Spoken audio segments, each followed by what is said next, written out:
I thought I had accidentally swiped into a mundane family thread until the header flashed on the screen like a verdict. Operation Replace Her. They did not just want me gone. They had a timeline, a casting list for the new wife, and a budget to leave me with nothing but debt. And the chilling part. The person who tapped Create Group was my own mother-in-law. My name is Mara Whitfield, and at 34 years old, I had become an expert at pretending the ice beneath my feet was solid ground.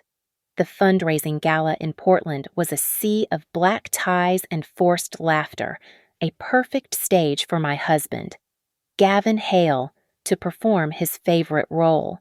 He was the doting husband, his hand resting possessively on my waist as he charmed a pair of angel investors from Seattle.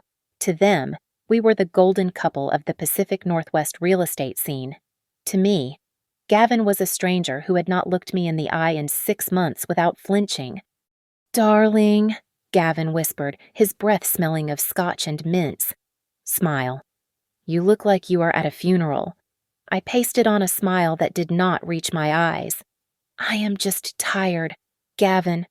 The lights are a bit much tonight." He squeezed my hip, hard. "Pull it together. We need this capital." The performance continued into the next morning at the mandatory Sunday brunch with my mother-in-law, Darlene Hale. Her house in Lake Oswego was a museum of beige velvet and passive aggression. We were drinking mimosas when Darlene sighed, tapping her manicured nails against her iPad case.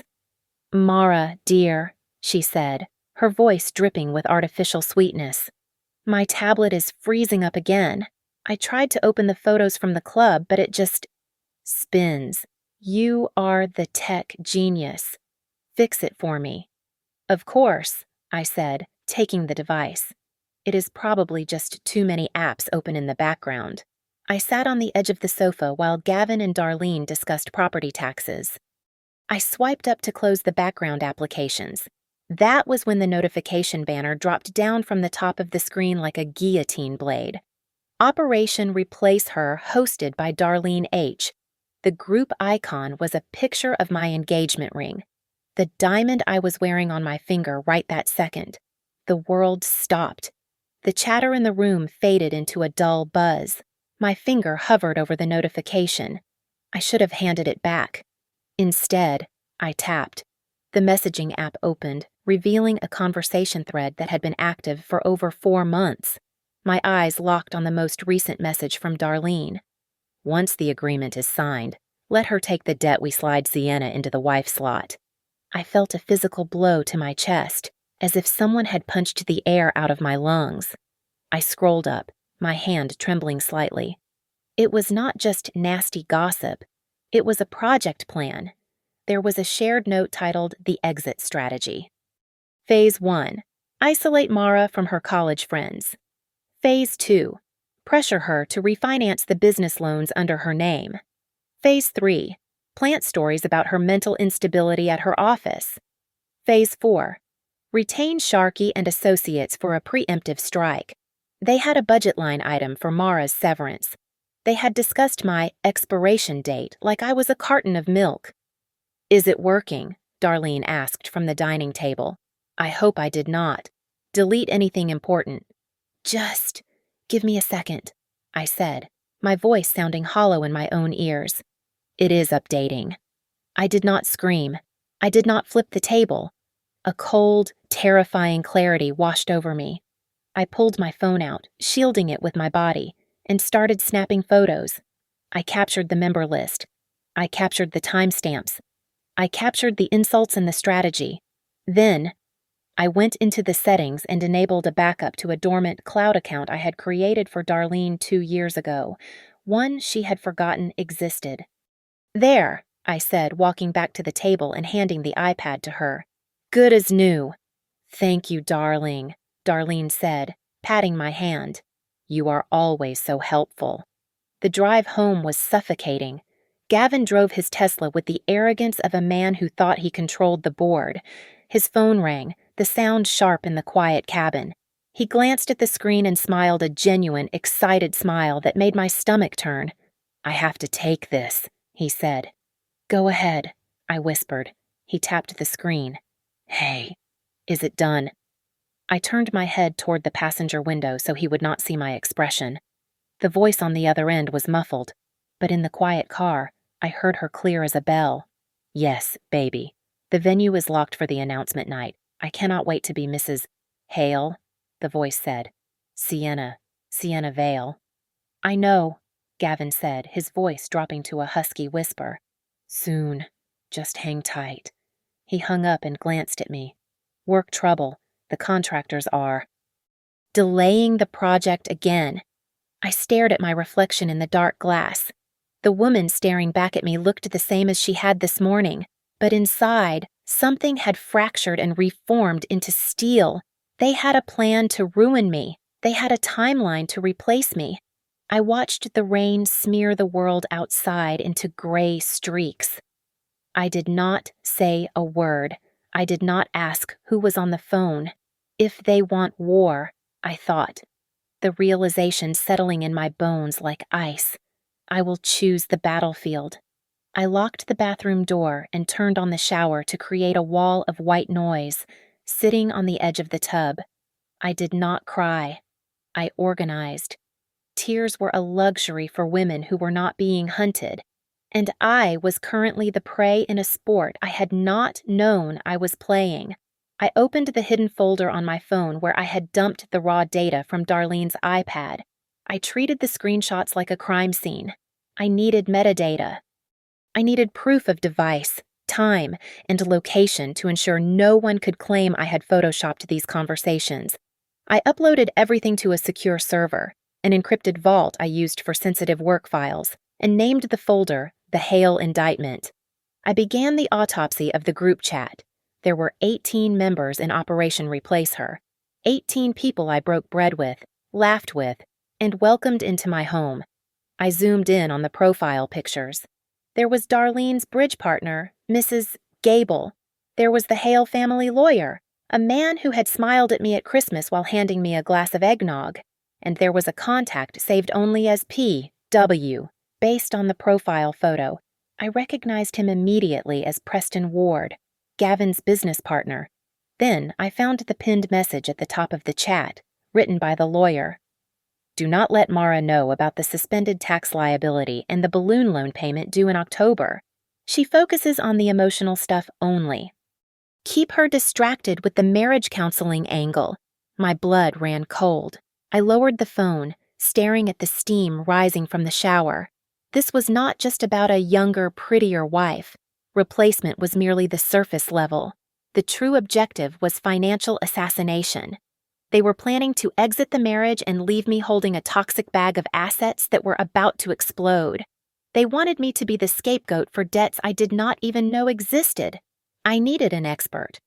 I switched to an encrypted messaging app and dialed Jade Rivers. Jade was my college roommate and, more importantly, a forensic accountant who could find a missing dime in a billion-dollar ledger. She answered on the second ring. Mara, it is late. Is everything okay? Jade, I said, my voice barely a whisper against the rushing water. Are you alone? Yes, you are scaring me. What is going on? I just saw a plan to destroy me, hosted by my mother-in-law. So I could hear Jade shifting on the line, the rustle of bedsheets stopping instantly. Talk to me. They have a group chat, 18 people. They are talking about balloon payments and suspended taxes. They want to pin it on me before they bring in the new girl. Listen to me very carefully, Jade said, her tone shifting from friend to professional. Do not sign anything. Do not agree to anything. Start documenting every single interaction. I will help you trace the money, but you have to be the spy in your own house. I can do that, I said, though my hand was shaking. Mara, get safe. I am on your side. I ended the call and immediately went to work on my digital perimeter. I changed the passwords to my email, my banking apps, and my social media. I enabled two-factor authentication on everything, linking it to a burner number I had set up years ago for online marketplaces. I went into the family cloud settings and quietly severed the link between my personal devices and the shared network. If Darlene or Gavin tried to sync my phone to see who I was talking to, they would find nothing but a blank wall. From that moment on, I became a stenographer of my own life. I opened a fresh document and logged the date, Sunday, 1 p.m. Gavin mentioned the business is cash poor but asset rich and asked if I could cover the household expenses this month. Sunday, 3 p.m. Darlene called to ask if I had checked the mail for any strange tax forms and told me to just bring them to her without opening them. I was putting the phone away when I saw a piece of heavy cardstock on the vanity counter. It was an invitation to the upcoming Hale Family Charity Gala. I picked it up, reading the fine print I had ignored before, hosted by the Mara Whitfield Foundation. I frowned. I did not have a foundation. I looked closer at the payment instructions for donations. The routing number did not match any account I had access to. It matched Darlene's private holding company. They were using my name to solicit funds, but the money was flowing directly into Darlene's pocket. If the IRS came knocking, they would be looking for Mara Whitfield, while Darlene Hale sat safely in her beige palace. I snapped a photo of the invite and added it to the vault. "You want to use my name?" I whispered to the empty room. "Fine. I will make sure it is the name that brings the whole house down." To the Hale family, wealth was only real if you could stand on it. They respected brick, mortar, and zoning laws. They respected land deeds and property taxes. They did not understand code. To Darlene and Gavin, my 7 years as a product manager at North Star Meridian Labs was just a cute little phase I went through before settling down to the serious business of being a wife. They saw my laptop as a toy. I saw it as a weapon. I had one advantage they had forgotten about. 3 years ago, my Aunt Clara had passed away and left me a modest but significant inheritance. Gavin had pressured me to put it into the renovation fund for the beach house, but for once, I had listened to my gut. I had kept the money in a separate high-yield trust under my maiden name. I never commingled the funds. Not 1 cent touched our joint accounts. That money became the seed capital for my counterattack. I did not go to a divorce lawyer yet. Lawyers talked. Paralegals gossiped at happy hour. In a town like Portland, hiring a high-profile divorce attorney was practically a press release. I needed to build my fortress before I declared war. I registered 2 limited liability companies in Delaware, shielding my identity behind a registered agent. The first was LumenLatch AI, focused on automating high-volume customer service interactions. The second was Iron Quill Vault, a secure data storage solution for mid-sized enterprises. They sounded like boring back-end tech infrastructure. That was the point. Nobody looks twice at the plumbing. Jade helped me construct the financial skeleton. We sat in her kitchen at 2 a.m, the only light coming from her laptop screen. "Mara," Jade said, tapping a pen against her lip. "If we structure this right, the loans will be business liabilities. We secure them against future revenue projections, not your personal assets. If the business takes off, you own the equity. If it tanks, the corporation takes the hit, not you." "Can we do this fast?" I asked. "They have a timeline." "We can do it," Jade said, her eyes intense. "But you have to keep your mouth shut. If Gavin sniffs out that you are building assets, he will claim they are marital property. You have to be invisible." So, I went underground. I hired a team of freelance engineers from Eastern Europe and Asia, coordinating everything through encrypted channels. I rented a small desk in a co-working space across town under a pseudonym. Everyone signed a non-disclosure agreement so strict it would make a government agency blush. At home, I played the part of the fragile, fading wife. "I am going to yoga," I told Gavin one Tuesday morning, dressing in leggings and carrying a mat I never unrolled. "Then I have an appointment with Dr. Evans. I need to work on my anxiety." Gavin looked up from his espresso, hiding a smirk behind his cup. "Good for you, babe. Take all the time you need. I just want you to be happy." He loved it. My supposed weakness made him feel powerful. It made him feel safe. He thought I was spending my days crying on a therapist's couch, talking about my feelings of inadequacy. In reality, I was in a windowless room, conducting code reviews and finalizing the beta launch strategy for Lumen Latch. That evening, while Gavin was in the shower, I checked the cloned version of the group chat on my secure phone. A new message from Darlene had popped up. "Make sure the accountant hides the bonus structure," she wrote. "We do not want Mara asking questions about the numbers." Then, a reply from Gavin. "Do not worry, Mom. She would not understand the spreadsheet even if I showed her. She has not looked at a P&L statement in years." Darlene replied with a laughing emoji. "True. Mara does not know anything about AI or complex financials. She thinks cloud storage is where she keeps her selfie collection. Let her play with her yoga mat while we handle the real business." I stared at the screen, a cold smile touching my lips. My heart rate did not even spike. They were building their entire strategy on the assumption that I was incompetent. They thought I was just a decorative ornament they could discard when the season changed. "You really have no idea," I whispered to the empty room. I closed the phone and went downstairs to make dinner, chopping vegetables with precise, rhythmic strokes. They thought I knew nothing about artificial intelligence. Little did they know. I was building a machine that would eat their world alive. The trap arrived on a Wednesday evening, disguised within a crisp manila envelope that Darlene placed on my kitchen island. She had let herself in, as she always did, claiming she wanted to drop off some artisanal jam, but the jam remained in her purse while the paperwork took center stage. "It is just a standard guarantor form, Mara," Darlene said, sliding a gold pen toward me. "The bank is being fussy about the new development in the Pearl District. They just need a spousal signature to clear the compliance hurdle. It is purely procedural." Gavin was leaning against the refrigerator, arms crossed, studying the floor tiles. He looked tired, but it was a curated kind of exhaustion. "Babe," Gavin said, looking up with eyes that were pleading a little too hard. I am really under the gun here. If we do not get this liquidity by Friday, the contractors walk. It would just take the pressure off if you signed." I looked at the document. It was thick, dense with legal jargon. The page was already turned to the signature line, a little sticky note with an arrow pointing to spouse. "I understand," I said, keeping my voice light and airy.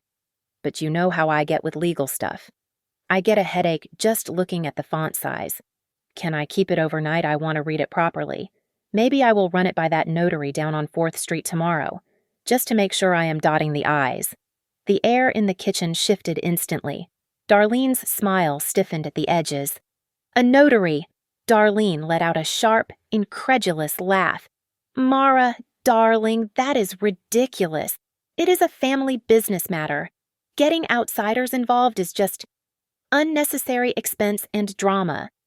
"Do you not trust your husband?" "Of course I do," I said, picking up the document and clutching it to my chest like a school book.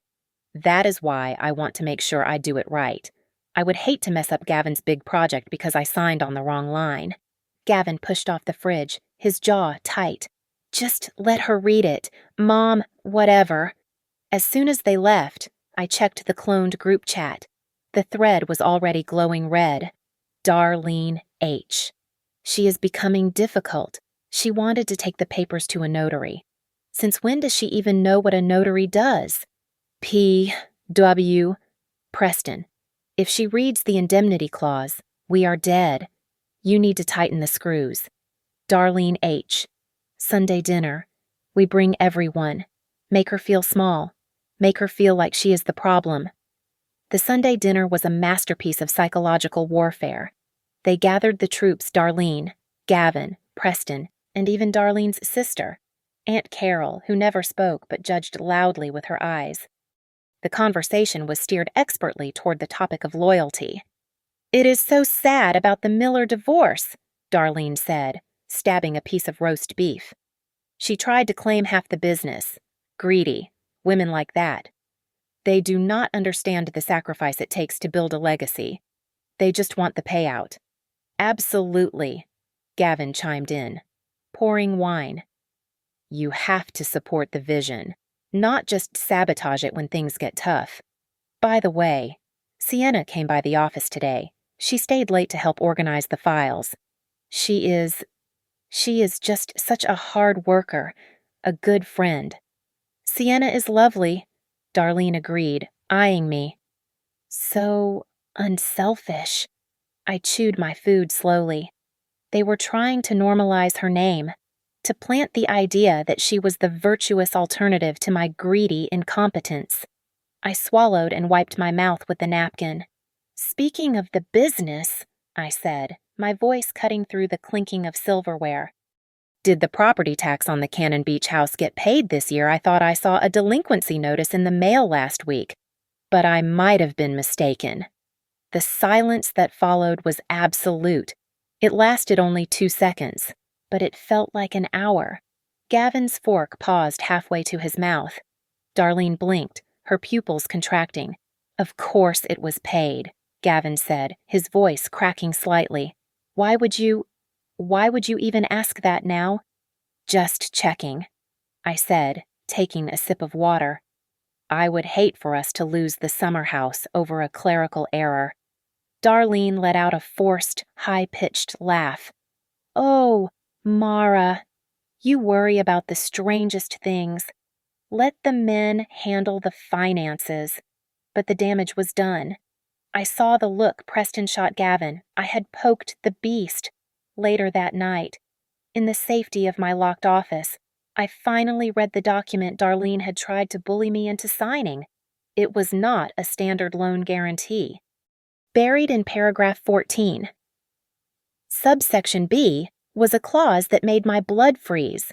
The guarantor agrees to assume full personal liability for any and all existing tax liens and overdue assessments attached to the primary borrower's real estate portfolio, effective immediately upon any dissolution of marriage initiated within 12 months of this date. They were not just trying to get a loan. They were trying to legally transfer their tax evasion penalties onto me the moment they served me divorce papers. They wanted me to pay for the privilege of being discarded. I took a photo of the clause and uploaded it to the vault. Nice try, I whispered, but you are going to have to do better than that. The call from Jade came through at 6 a.m, her voice tight with the adrenaline of a breakthrough. I sat up in bed, the morning gray and cold outside the window, while Gavin slept soundly beside me, oblivious to the fact that his wife was currently dissecting his mother's financial crimes. I found the money trail, Jade said, her voice crackling slightly. The Mara Whitfield Foundation is not a charity. It is a pass-through entity. Every donation checks into the foundation account and checks out 24 hours later, heading straight to a shell company managing the Vista Point development. You know, the one the city inspectors shut down last month. They are laundering construction funds through a fake charity in my name, I asked, swinging my legs out of bed and moving to the bathroom for privacy. It gets worse, Jade continued. I pulled the filing documents, the signature on the incorporation papers. It is yours, or rather, it is a very good tracing of yours. If the IRS audits this, Darlene does not go to jail. You do. I gripped the marble counter. They were not just planning to divorce me. They were setting me up to be the shield that caught the bullets for their failed investments.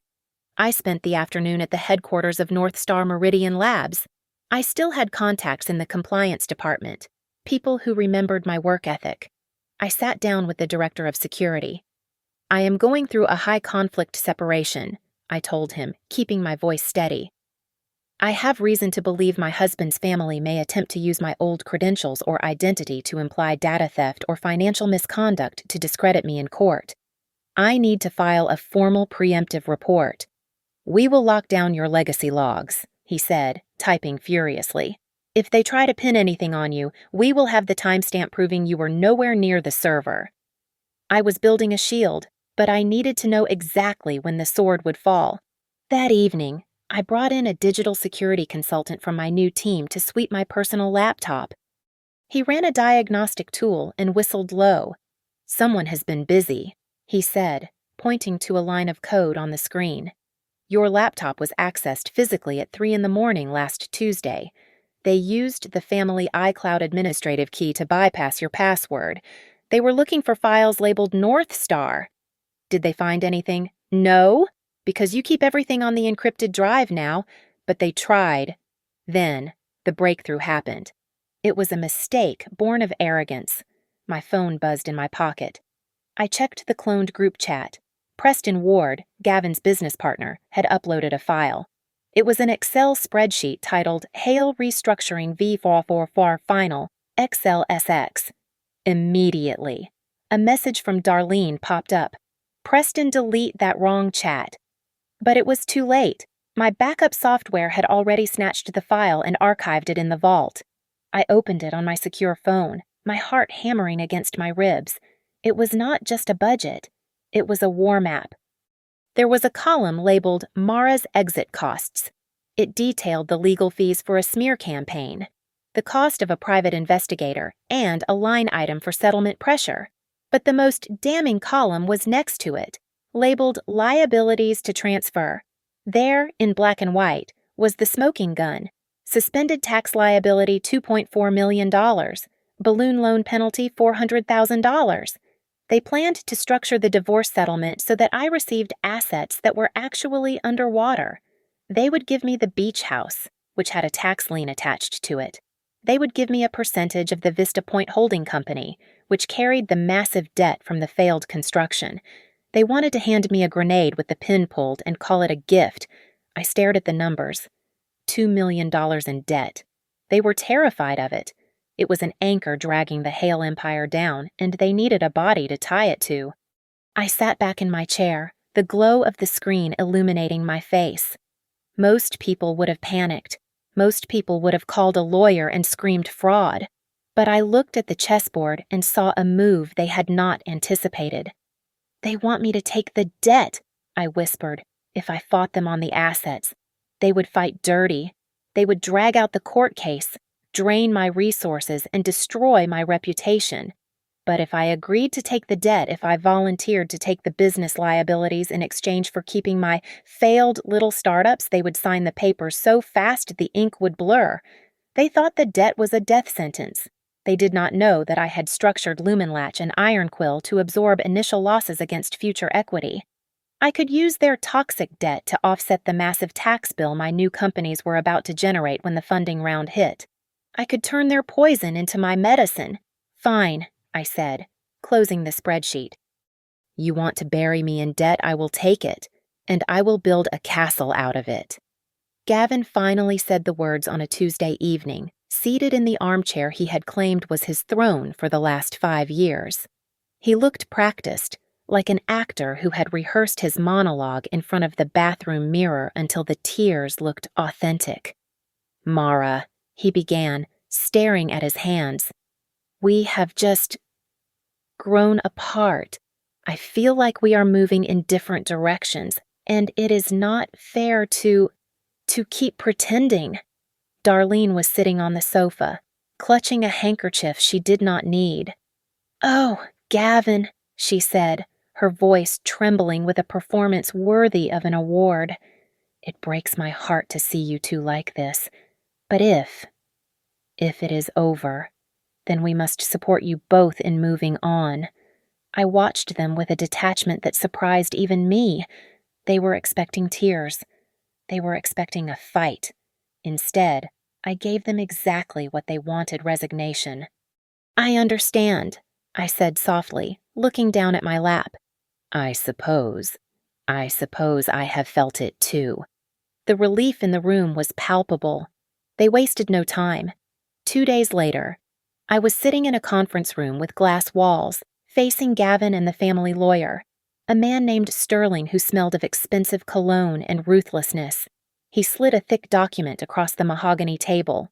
To keep this amicable, Sterling said, smoothing his tie, Gavin is prepared to be generous with the physical assets.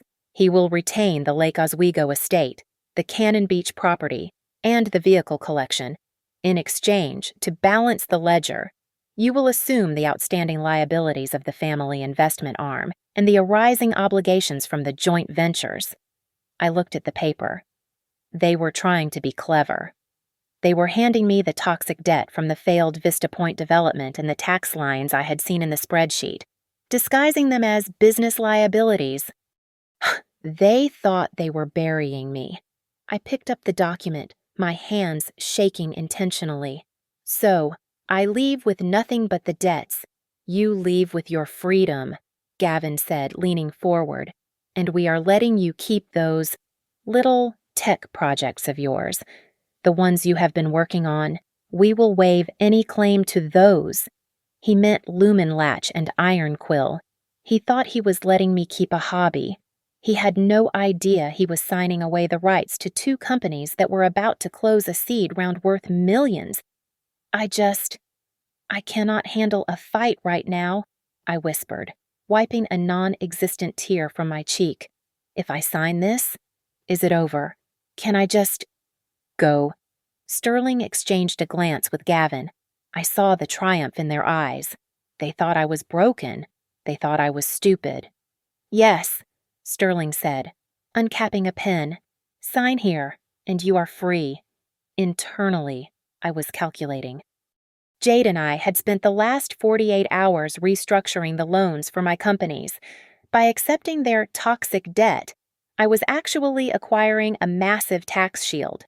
The losses from their failed real estate ventures would offset the income tax on the millions of dollars Lumenlatch was about to generate. They were handing me a tax write-off worth 7 figures, thinking it was an anchor. Meanwhile, I had quietly stopped the autopay on every single asset Gavin was fighting to keep. I had canceled the landscaping service, the pool maintenance, the security monitoring, and the quarterly property tax installments for the beach house. Gavin was getting the shiny toys, but he was also getting the maintenance bills that cost $20,000 a month to sustain. I was getting the invisible assets that generated wealth. Hurry up, Gavin, Darlene said, walking into the conference room without knocking. She checked her watch. We have that appointment. You know who is waiting. Sienna. She was waiting for the ink to dry so she could step into my shoes. Mom, please, Gavin hissed, though he picked up his pen. Do not mom me, Darlene snapped. Get it done. The sooner she is gone, the sooner we can start the new chapter. I watched Gavin scrawl his signature. He looked relieved. He thought he had won. He thought he had successfully dumped the bad debt on his naive wife while keeping the kingdom. I took the pen.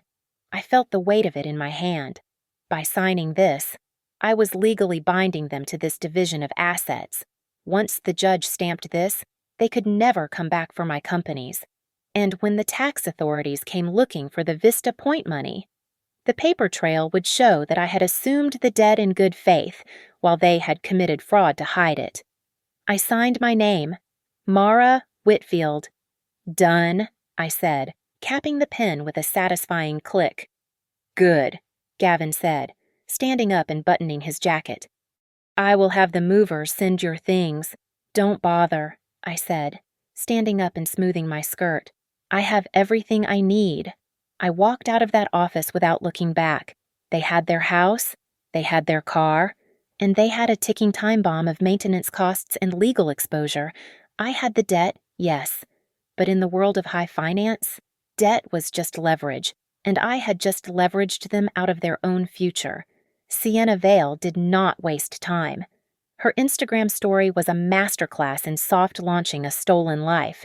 It featured a soft focus photo of 2 champagne flutes clinking against a sunset backdrop, with the caption New Beginnings. In the corner of the frame, just visible enough to be identified by anyone who mattered, was Gavin's gold Rolex. Darlene, never one to be outdone by social media, organized a dinner party at the Lake Oswego house. She called it a committee meeting for the charity gala, but everyone knew it was the official debut of the new administration. They thought I was curled up in a ball somewhere, mourning the loss of my status. I decided to crash the party. I walked through the front door using the key I had not yet surrendered. The dining room fell silent as I entered. I was wearing a tailored navy suit, looking not like a discarded wife, but like a CEO arriving for a board meeting. Mara, Gavin choked on his wine. What are you doing here? Relax, Gavin, I said, placing a heavy set of keys on the side table with a deliberate clatter. I just found the spare fob for the beach house gate in my purse. I knew you would need it for the maintenance cruise. I walked over to the table, ignoring the empty chair that used to be mine. I leaned in, inhaling the scent of the roast. Rosemary chicken, I asked, smiling at Darlene. Smells divine. You always did know how to put on a show. Darlene. Darlene's face went a shade of purple that clashed with her silk blouse. She set her fork down with a sharp clang. You have a lot of nerve showing up here, she hissed. But I suppose desperation makes people do strange things. You know, Mara, a smart woman, knows when to let go. The table held its breath.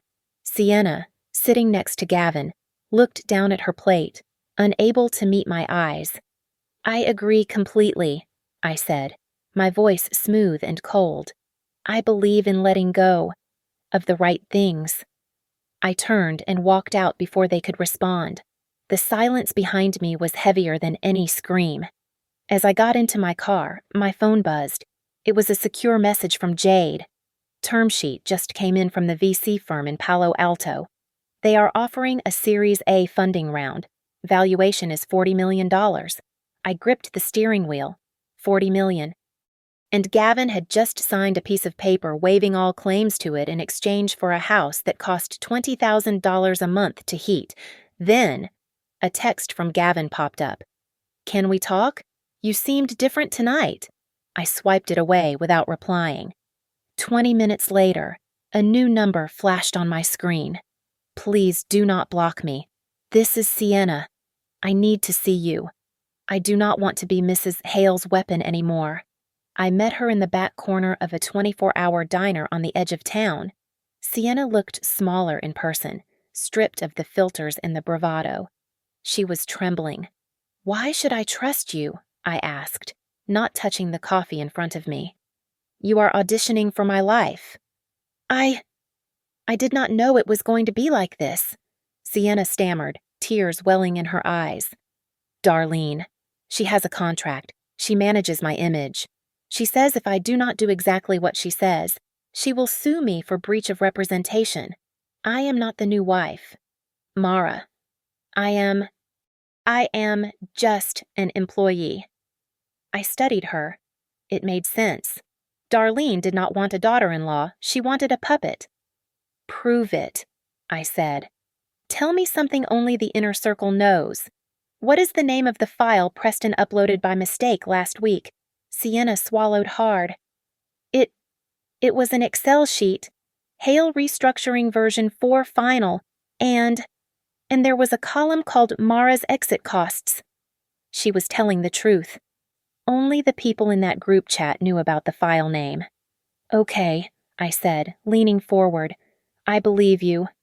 Help me, Sienna whispered, her hand shaking as she reached for a napkin.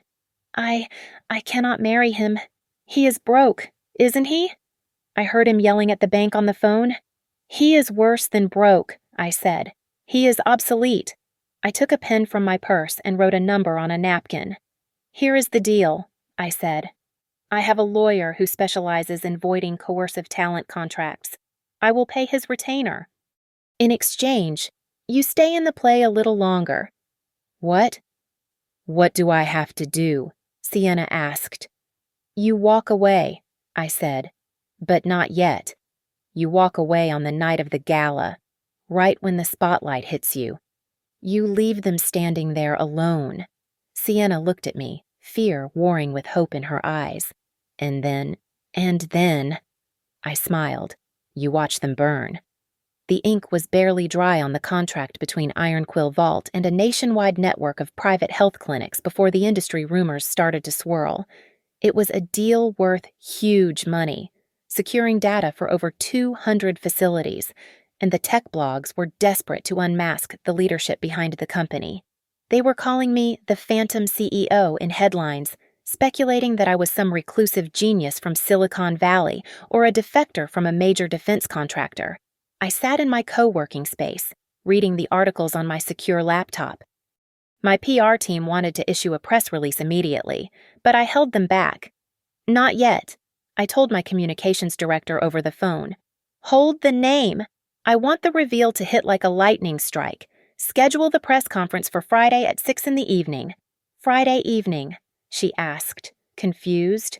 That is the graveyard slot for news. No one pays attention. Trust me, I said. The right people will be watching. Friday was the day Gavin was scheduled to close on the Harbor Point project.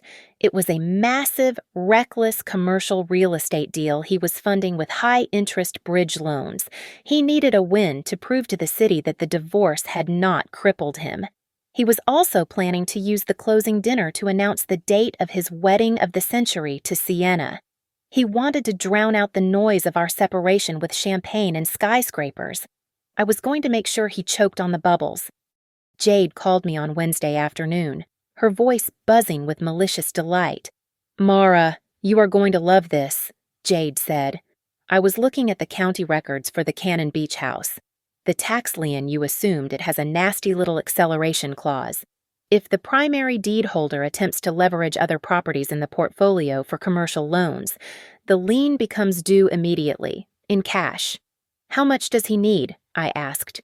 "With the penalties about $80,000. And he needs it by Friday morning, or the bank freezes his assets. He cannot close the Harbor Point deal if his accounts are frozen." Gavin was cash poor and ego rich. He would be scrambling, moving money around like shells in a con game. Then, the final domino tipped over. An email landed in my secure inbox from an encrypted address. The subject line was simple inquiry regarding Operation Replace Her. I opened it, my pulse quickening. "Dear Ms. Whitfield, I am an investigative journalist with the Portland Chronicle. I recently received a tip from an anonymous source regarding a digital harassment campaign involving a prominent local real estate family. The source provided screenshots of a group chat titled Operation Replace Her. I would like to verify if you are the subject of this discussion." I stared at the screen. Someone from the group of 18 had turned. Maybe it was Preston, terrified of the legal fallout. Maybe it was a cousin who felt guilty. It did not matter. The story was out. Most people would have panicked. A leak meant loss of control. But I saw it differently. If the press ran the story as a rumor, Gavin could spin it. He could claim I was a bitter ex-wife planting fake evidence.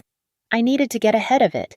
I needed to confirm the story on my terms, with forensic proof that made denial impossible. I replied to the journalist with 3 words, "Let's meet tomorrow." I spent the rest of the night assembling the package. I had the raw data files. I had the notarized affidavits from the digital security firm confirming the timestamps were authentic. I had the export of the Excel spreadsheet showing the budget they had allocated to destroy me. I met the journalist in a park, far away from cameras. I handed him a heavy flash drive. "You do not just have screenshots," I told him, watching his eyes widen as he checked the file list on his tablet. "You have the metadata. You have the device IDs. You have the proof that this was a conspiracy to commit financial fraud and emotional abuse, orchestrated by Darlene Hale." This is explosive," he said, looking up at me. "When can I run it?" "Friday night," I said, my voice steady. 9 o'clock. Exactly when the toasts begin at the Hale Gala. I drove home feeling a strange sense of calm. Gavin was busy signing his life away for a building he could not afford, trying to replace a wife he had underestimated. He thought he was buying a future. He did not realize I had already sold it. "Go ahead, Gavin," I whispered as I passed the exit for our old neighborhood. "Sign the papers. Build your stage. I will bring the lights." The morning of the hearing was gray, the kind of flat, colorless light that made the limestone of the Multnomah County Courthouse look like a tomb. I walked through the metal detectors with my lawyer, Eli Ward. Eli was a good man, a procedural specialist who followed the rules, which was exactly why I had not told him the whole truth. He was sweating slightly, adjusting his glasses, while I felt a terrifying calm settle over me like a second skin. Inside the courtroom, the air smelled of floor wax and stale coffee. Gavin was already seated. He leaned back in his chair, checking his watch, wearing the smirk of a man who believed he had just pulled off the heist of the century. Beside him sat Darlene. She was wearing a white suit, pristine and bright, as if she were the bride at a wedding or the guest of honor at a baptism. It was a declaration of purity, a visual assertion that she was the virtuous matriarch protecting her son. But there was an empty chair. Sienna was missing. Gavin kept glancing at the door, his brow furrowing just a fraction every time it opened, and she failed to appear. The proceedings were dry and mechanical. The judge, a woman with tired eyes and a voice like dry leaves, flipped through the settlement agreement. She paused at the liability section, her eyebrows knitting together. "Ms. Whitfield," the judge said, looking over her reading glasses. "This division of assets is highly unusual. You are accepting significant business debt and potential tax liabilities while waiving rights to the primary real estate holdings. Do you understand the financial implications of this agreement?" "I do, Your Honor," I said, my voice steady. "Has anyone forced you, coerced you, or threatened you to sign this document?" I looked at Gavin. He was holding his breath, his knuckles white where he gripped the table. "No one forced me," I said, turning back to the judge. "I am choosing this." Beside me, Eli shifted in his seat. He leaned in, his whisper frantic. "Mara, this is suicide. The debt load is too high. If the business audits go wrong, you are on the hook for millions. We can still object." "It is fine, Eli," I whispered back, not looking at him. "The fewer people who know, the safer." "But, trust me." The judge stamped the final decree. The sound echoed through the high-ceilinged room like a gunshot. It was done. I was divorced. I was in debt. I was free. We stood up. Gavin buttoned his jacket, the relief washing over him in a visible wave. He walked over to me, stopping just close enough to invade my personal space. "You will regret this," he said, his voice low and dripping with fake pity. "You could have walked away with a check. Now you are walking away with a noose." I met his gaze, my face a mask of polite indifference. "I also thought you would say that." I turned away before he could respond. As I gathered my purse, my smartwatch buzzed against my wrist. It was a notification from the cloned backup of the group chat. "Darlene H. Dunn. Leak the story to the press. Let everyone know she is broke and desperate." I looked down at the small screen and smiled. It was the first genuine smile I had allowed myself in months. They were so predictable. They thought they were firing the final shot, unaware that they were standing in a room full of gas and I had just lit the match. We walked out into the corridor. Darlene was already typing furiously on her phone, likely coordinating with her publicist for the gala that night. I stopped near the exit and turned to Eli. I pulled a thick, sealed manila envelope from my tote bag. "Eli," I said, handing it to him, "do not open this yet." "What is this?" he asked, feeling the weight of it. "Is this new evidence, Mara? If you withheld evidence?" "It is not evidence for the court," I said. "It is instructions for the fallout. Open it at 9 o'clock tonight, not a minute sooner." 9. Eli looked confused. "That is when the Hail Charity Gala starts." "Exactly," I said. I pushed through the heavy double doors and stepped out onto the courthouse steps. The cool air hit my face. Behind me, I could hear Darlene laughing, a sharp, triumphant sound that carried over the noise of the city traffic. They were celebrating. They were already moving on to the party, to the champagne, to the announcement of the new wife who would take my place. I walked down the concrete stairs, my heels clicking a steady rhythm. They thought this was the end of the story. They thought they had written the final chapter. "Enjoy the laugh," I whispered to the wind. "It is the last one you will ever have." At exactly 9 o'clock, the crystal chandeliers in the Portland Art Hall dimmed, casting a hush over the room. Darlene stood on the raised platform, bathed in a spotlight that made her white suit glow. She gripped the microphone, her face flushed with the intoxication of control. She believed she had won. She believed she had successfully excised the cancer of my presence from her family tree and was about to graft a new, compliant branch in its place. "Ladies and gentlemen," Darlene purred, her voice echoing through the hall. "Tonight is about legacy. It is about the future. And speaking of the future, I am thrilled to introduce the woman who will be standing beside my son as we embark on this new chapter. Please welcome." She gestured toward the velvet curtains where Sienna was supposed to be waiting, but Sienna did not walk out. Instead, the massive projection screen behind Darlene, which had been displaying polite photos of the charity work, flickered. The image cut to black, then exploded into the bright, urgent graphics of a live financial news broadcast. The chyron at the bottom of the screen scrolled rapidly in red. "Breaking news. Lumen Latch AI closes series of funding round at $40 million valuation. Phantom CEO revealed." A gasp rippled through the crowd. Then, a massive photo filled the screen. It was a professional headshot of me, looking confident, powerful, and utterly untouchable. Underneath my name, the title read Mara Whitfield, founder and CEO. The double doors at the back of the hall swung open with a heavy thud. I walked in. I was not alone. Flanking me were two senior partners from my legal team, a cluster of tech journalists I had tipped off, and Eli Ward, who was clutching the envelope I had given him earlier. The silence in the room was absolute, shattered only by the frantic clicking of camera shutters. "Turn it off!" Gavin shouted, rushing toward the AV booth. Turn it off right now." "I would not do that," a voice rang out. Sienna stepped out from the side of the stage. She was not wearing the ball gown Darlene had bought for her. She was wearing a simple black dress, and she was holding a stack of printed documents. She walked down the steps, ignoring Gavin's outstretched hand, and came to stand right beside me.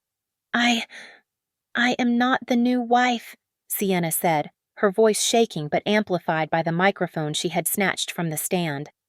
"I was a prop, but I kept the receipts. I have every email, every text, and the metadata from the group chat Operation Replace Her. It is all here." Darlene stumbled back, clutching the podium for support. "You ungrateful! How could you—" Eli stepped forward and ripped open the envelope. He signaled to the process server behind him. "Darlene Hale, Gavin Hale," Eli announced, his voice carrying to the back of the room. "You are hereby served with a civil lawsuit for conspiracy to commit fraud, defamation, and intentional infliction of emotional distress. Furthermore, this package contains evidence regarding the misappropriation of funds through the Mara Whitfield Foundation, which has just been transmitted to the state tax authorities." Gavin froze. He looked from the screen, where my net worth was being discussed by analysts, to the papers in Eli's hand. The color drained from his face as the realization hit him like a physical blow. "The debt," Gavin whispered, his eyes locking onto mine. "You took the debt because business debt is leverage when you have revenue to offset it." I finished for him, my voice cool and steady. "I turned your toxic liabilities into a tax shield that saved my company millions. You gave me a gift, Gavin. And you kept the anchors." I took a step closer to the stage. The donors were already whispering, phones out, checking the news. I saw the lawyer for their biggest investor pull out his phone and walk away, shaking his head. "I stayed silent to hear you confess," I said, looking Darlene dead in the eye. "I signed the papers to let you tie your own hands. And I waited until the lights were brightest so everyone could see you exactly as you are." "My heart!" Darlene gasped, clutching her chest as her knees gave way. She collapsed onto the stage in a heap of white fabric, not from a heart attack, but from the crushing weight of public humiliation. Gavin tried to move toward her, but he was blocked by a wall of reporters asking about the tax fraud allegations. His phone started ringing in his pocket once, twice, a dozen times. It was his lenders. They had seen the news. The acceleration clause on the beach house lien had just been triggered. He was trapped in a room full of people who now knew he was a fraud, holding assets that were about to bankrupt him. I did not stay to watch the paramedics arrive. I did not stay to answer Gavin's desperate, mouthed pleas. I turned on my heel and walked back through the center aisle. The crowd parted for me like the Red Sea. I walked out into the cool Portland night, the noise of the chaos fading behind me. They had tried to replace me. Instead, they had liberated me. Thank you so much for listening to this story. I would love to know where you are tuning in from, so please drop a comment below and share your thoughts on the ending. If you enjoyed watching the Hales get what they deserved, make sure to subscribe to Mia Revenge Stories, like the video, and hit that hype button so more people can hear this story.